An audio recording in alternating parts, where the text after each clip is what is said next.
Ini pengalaman dari pertanyaan-pertanyaan sama Nera yang sering saya terima dari umat-umat itu, bagaimana kalau kita untuk mengembalikan biar kita itu fokus dengan apa yang kita tentukan di awal. Ya, baik. Pertanyaan yang sangat bagus sekali.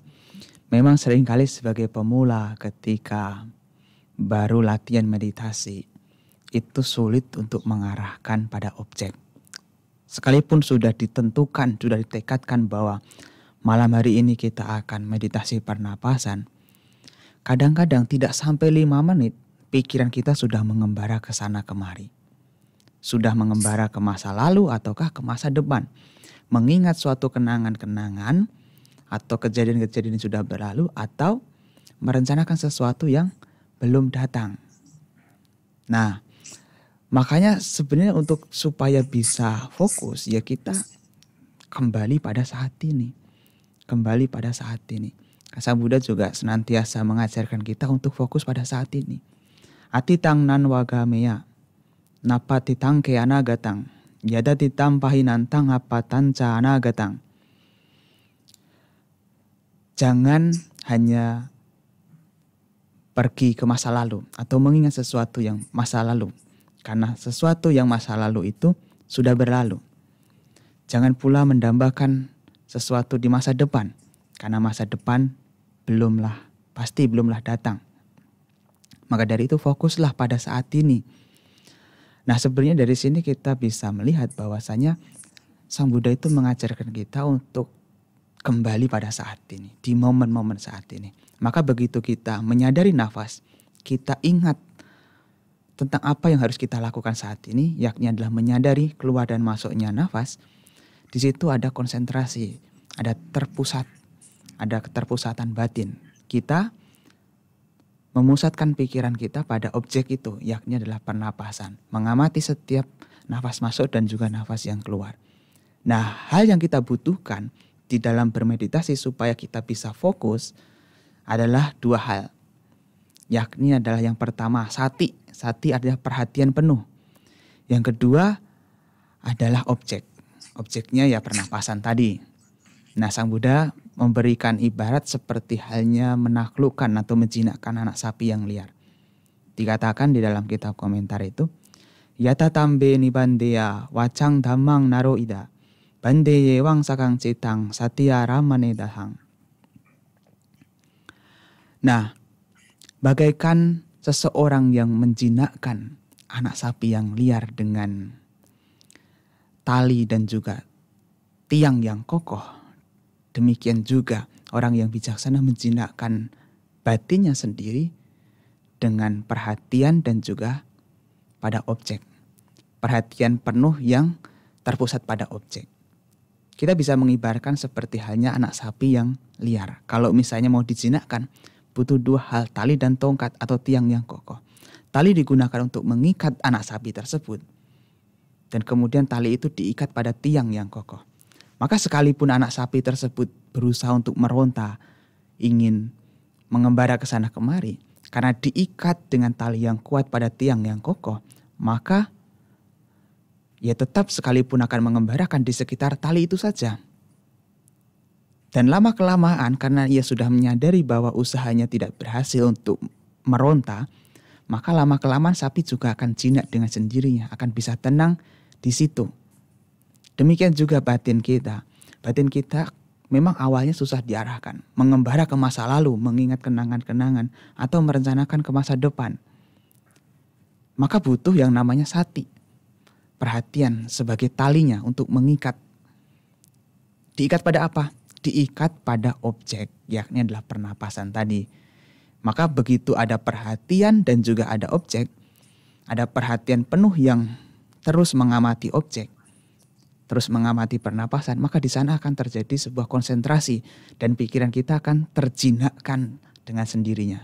Meskipun pada awalnya akan berusaha meronta seperti anak sapi, tetapi lama-kelamaan juga akan menjadi terlatih, menjadi jinak dengan sendirinya. Karena kita sudah menyadari betapapun keras kita berjuang untuk meronta, Tapi kan karena ada perhatian dan juga objek, kita akan tetap fokus pada objek tersebut. Maka dari itu supaya kita bisa fokus, selalu milikilah perhatian penuh yang terus mengamati pernapasan. Begitu pikiran mengembara ke masa lalu, langsung tarik lagi untuk mengamati nafas. Begitu pikiran merencanakan sesuatu ke masa depan, langsung tarik lagi untuk mengamati nafas. Nah, begitu kita sadar pada pernapasan, di sana ada konsentrasi. Nah, ketika kita bisa mengamati keluar dan masuknya nafas, berarti kesadaran kita berada di sini dan saat ini. Fisik kita duduk di sini, kesadaran kita atau perhatian kita, batin kita juga seharusnya di sini. Dan ketenangan akan muncul di sini dan saat ini. Nah, saya rasa itu yang bisa saya jawab dari pertanyaan tadi ya. Ya, terima kasih Samanera. Mungkin ini bisa ditambahkan lagi tadi untuk meningkatkan sati itu kan bagi para pemula itu sangat susah sekali. Nah, bagaimana caranya? Misalnya di suatu kebaktian itu biasanya ada pelatihan meditasi. Misalnya tidak, kalau yang hari Rabu malam Kamis ini kan memang khusus untuk program dari KBTI. Nah, misalnya ada dari salah satu atau beberapa wihara pelaksanaan kegiatan untuk pelatihan meditasi ini di hari yang lain. Nah, di sini untuk memandu atau kita mengarahkan dari yang umat-umat lainnya itu untuk pelatihan seperti ini misalnya itu biar lebih menambah pemahaman umat dalam menyampaikan bagaimana cara untuk meningkatkan sati kita pada saat pelaksanaan latihan meditasi. Mungkin ada tambahan sedikit Samanera nanti sambil menunggu Bapak Ibu yang lain. Ya baik. Ada beberapa hal yang bisa dipersiapkan supaya kita bisa fokus ketika kita duduk bermeditasi dan juga melatih perhatian kita supaya perhatian kita juga bisa fokus kuat gitu. Kita harus membiasakan diri di dalam latihan ini, dalam latihan meditasi. Karena yang namanya sebuah kemahiran, keterampilan itu adalah sesuatu yang dibiasakan. Ada sesuatu yang dibiasakan. Apapun itu sebenarnya akan menjadi mudah kalau sudah terbiasa. Kan katanya ngilmu angele yang turun ketemu. Jadi ilmu itu memang akan sulit kalau belum ketemu. Dan ketemunya bagaimana harus dibiasakan.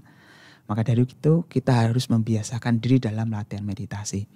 Selain daripada itu kita juga bisa membiasakan diri dalam memiliki perhatian penuh. Misalnya ketika kita beraktivitas. Entah kita berjalan, entah kita duduk, entah kita berbicara atau melakukan pekerjaan. Sebisa mungkin ada perhatian di sana. Ada konsentrasi, ada fokus yang bisa kita lakukan. Misalnya ketika kita sedang berjalan nih para bapak atau ibu yang mungkin berangkat kerja atau mungkin berangkat ke sawah. Kan berjalan kaki kan. Nah itu sambil berjalan itu sambil diamati. Sambil mengamati langkah kaki yang melangkah. Langkah kaki kanan, kaki kiri, kaki kanan, kaki kiri itu diamati. Itu juga salah satu latihan fokus. Dan meditasi kan tidak hanya ketika kita duduk, juga berjalan juga termasuk meditasi. Mengamati pergerakan kaki. Nah sebenarnya kita bisa melatih perhatian penuh itu dalam setiap aktivitas yang kita lakukan. Nah ada juga beberapa tips yang bisa kita lakukan untuk latihan meditasi. Juga biasanya sebelum meditasi duduk seperti ini, bisa juga para bapak dan ibu melatih terlebih dahulu meditasi jalan. Kan misalnya ini meditasi duduk dimulai jam 7. Mungkin para bapak dan ibu datang 6:30 ke wihara dulu. Atau mungkin yang di rumah sudah persiapan dulu 6:30. Itu berusaha jalan mondar-mandir. Jalan mondar-mandir itu namanya dalam bahasa Bali namanya cangkamana.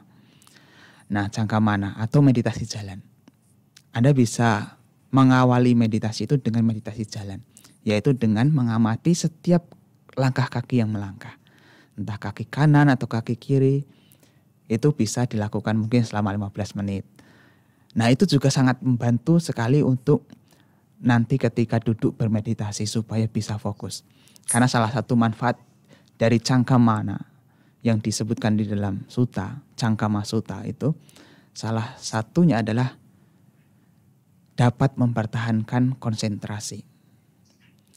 Jadi ketika seseorang nanti duduk bermeditasi, konsentrasinya bisa lebih panjang. Nah itu juga yang bisa dilakukan. Jadi sebenarnya bisa berbagai cara. Tapi intinya adalah kita tetap memiliki perhatian. Ada fokus terhadap apa yang kita lakukan. Itu kuncinya. Ya. Jadi salah satu ya yang bisa saya jawab. Ya.